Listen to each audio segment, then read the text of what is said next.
Hello, hi friends, welcome back. Today we'll be making a variety steamed upma, a rice upma. It is based on PUTTU flour or PUTTU powder that is readily available in the market. And with that, for a combination, we'll be making a whole moong gravy using a vegetable. I'll show you how to make it. Come on, let's see. I'll be actually showing you two varieties of upma. We'll be using two different flavors for making the steamed rice upma. It is a very healthy one. It is steamed and it contains very less oil, and it is very easy, and the final output and the texture actually is a very tempting one. For the upma, I have used a measuring cup and I have taken 2 cups of store-bought PUTTU flour or PUTTU powder. It's basically a roasted rice powder that is coarse, and it's very tasty once when it's steam cooked. For this we'll require, I have taken about 1 small cup, that is half a cup of this, of cooked moong dal. I cooked it only for about 1 whistle in a pressure cooker. This is about a teaspoon of black pepper, a teaspoon of cumin, some curry leaves. This is about a cup of coconut, grated coconut, fresh one. This is for the tadka, that is we'll be adding some chana dal, urad dal and mustard and some little oil for the cooking. For this I am not adding any chili. If you prefer and you would like to make it spicy, you can add maybe about 1 or 2 red chilies. All the spiciness in this particular recipe will come through this black pepper. If you feel you want to increase little more black pepper, you can make it to up to 2.5 teaspoons. For the second variety of the upma, we will be using black nightshade, or this is sun-dried black nightshade, or it is called makoi or maka in Hindi, and this is called MANATHAKKALI in Tamil. This is actually salted and sun-dried. We will be crushing it into a powder and roasting it using some desi ghee or ghee, clarified butter. We will be requiring little curry leaf apart from these 2 ingredients, and we will be requiring the same black pepper and little of cumin seeds. For the gravy, I have taken 1 chow chow or squash and 1 small green chili, about a tablespoon of fresh coconut that is grated, about half a teaspoon of cumin seeds, and this is about 1 cup of this whole moong dal that is soaked for about 5 hours. For all that will require enough water to cook. I will be showing them one by one. Now I have added the chow chow that I have diced and the moong that was soaked.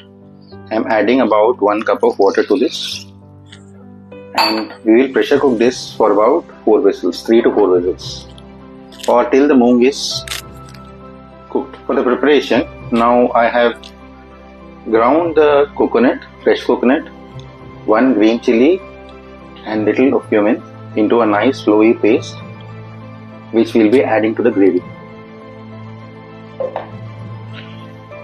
I have soaked about that 2 cups in this of PUTTU flour and little fresh coconut which we had taken, together with equal amount of water. For 1 cup of PUTTU flour, you need to take 1 cup of water. I have taken 2 cups of water and the PUTTU flour, added required salt. Initially it will look like a semi-solid paste, but then it tends to become nice powdery in consistency. You must leave it and soak it for about 20 minutes. Add the fresh coconut also into the same mixture and let it soak. I have divided the PUTTU flour mix into 2 parts for 2 different upmas. I am adding the cooked moong dal, which was pressure cooked for about 1 whistle, into this. In the meanwhile, our whole moong for the gravy is getting cooked. Mix it well. Mix it well with your hands. Please don't try to do it with a spatula or something. It doesn't work well. So that it is crumbling in texture and it doesn't have lumps anywhere. That is very important.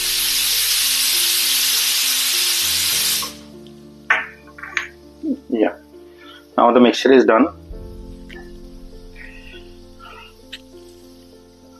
Now I have added a tadka pan and added about 2 teaspoons of sesame oil. Actually, this recipe is very good with coconut oil or groundnut oil or sesame oil also, but I use sesame oil because my coconut oil is frozen because of the heavy winter temperature over here. Now you add more than about 2 teaspoons each of urad and chana dal.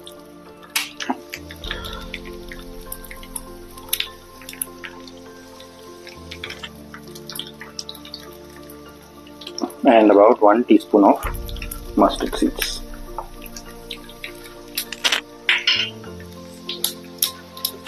I will be adding a little of asafoetida, which I have not shown in the recipe ingredients. So I'll be adding about half a teaspoon of asafoetida. That gives a very nice flavor to this. Once everything is nicely spluttering, add crushed curry leaves,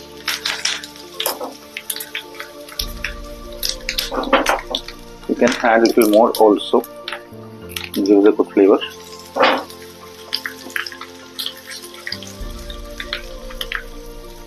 Now we'll add this to the mixture. I am again adding the same tadka pan, adding little of sesame oil, about 2 teaspoons. I have coarsely crushed the black nightshade seeds using a mixer grinder. I am going to add that.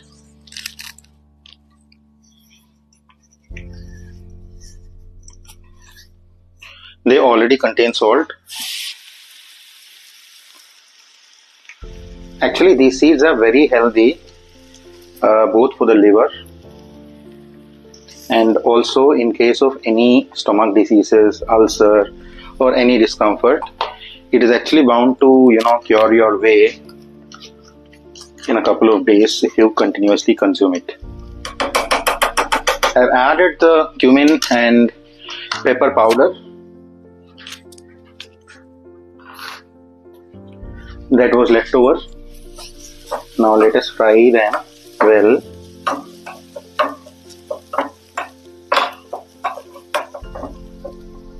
And add some crushed curry leaves.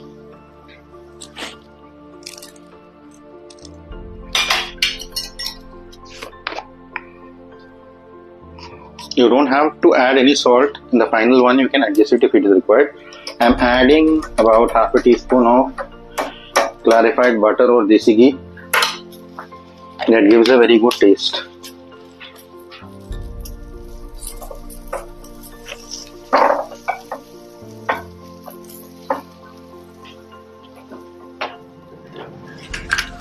We will add some asafoetida also to this.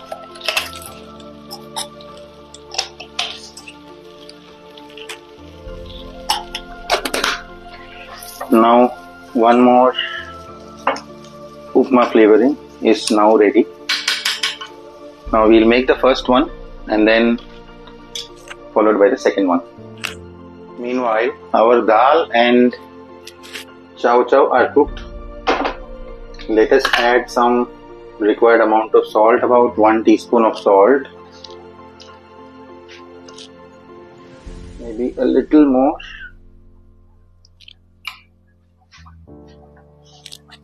And we will add raw curry leaves and let it boil for about 2 minutes. You'll notice that the dal is not fully mashed, but the skin is separated out. So that is it. That is how it should be, so that it is little crunchy. It's been 2 minutes. Now I am adding the ground paste for the gravy.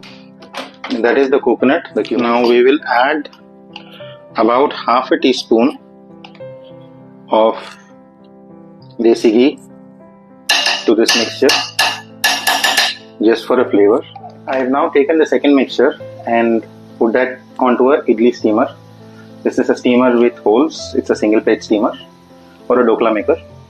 I'll be putting it onto a idli cooker and steaming it. I'll show you once it is done. Now you will notice that you'll see the steam coming out and it is getting well steamed. We'll have to leave it for about 4 to 5 minutes. That's good enough. It will become very soft. Once this is done, I am going to use the second batch of what I have left over also in an idli steamer.